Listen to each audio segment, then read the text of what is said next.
បាទជំរាបសួរអ្នកទាំងអស់គ្នានៅក្នុងវីដេអូនេះខ្ញុំនឹងធ្វើការបង្ហាញអ្នកទាំងអស់គ្នា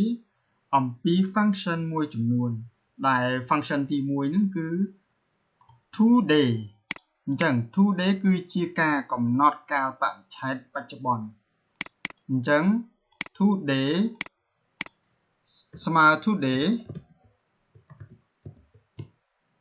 បើកវងកញ្ចក់បិទវងកញ្ចក់វិញមក enter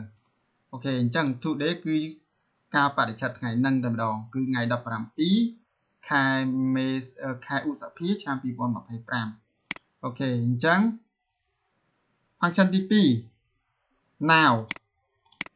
យើងស្មើរូបមន្តមកស្មើ now បើកវងកញ្ចក់បិទវងកញ្ចក់ enter អញ្ចឹងអូខេអញ្ចឹង now ហើយជាមួយនឹង today គឺខុសគ្នាត្រង់ថា now វាមានម៉ោងជាក់លាក់មួយតែចំពោះ today អត់មានម៉ោងទេគឺមានតែថ្ងៃខែឆ្នាំតែប៉ុណ្ណោះអូខេអញ្ចឹងទី3អូខេទី3គឺ function day មានន័យថាកំណត់ថ្ងៃទីអញ្ចឹងស្មើ day នៃឥឡូវយើងចង់កំណត់ថ្ងៃទីនៅត្រង់នេះអញ្ចឹងយើង select នៅត្រង់នេះមក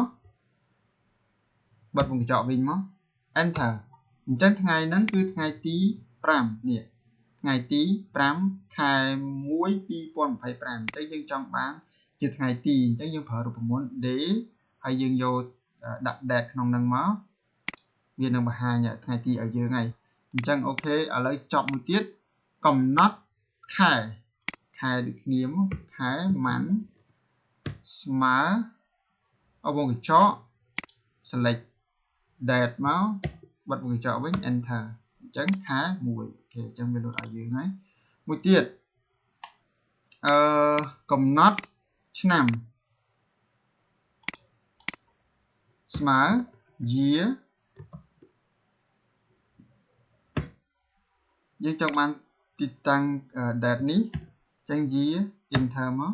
អញ្ចឹង2025អូខេមួយទៀតកំណត់ថ្ងៃខែឆ្នាំអានេះ date function date ស្មើ date ឆ្នាំយើងដាក់ឆ្នាំមុនយើង select នៅលើឆ្នាំមក year ក្បៀស1 month ក្បៀស1 day បិទវងកញ្ចក់ enter អូខេអញ្ចឹងថ្ងៃទី5ខែ1ឆ្នាំ2025អូខេអញ្ចឹងវីដេអូយើងបានបញ្ចប់សូមអរគុណ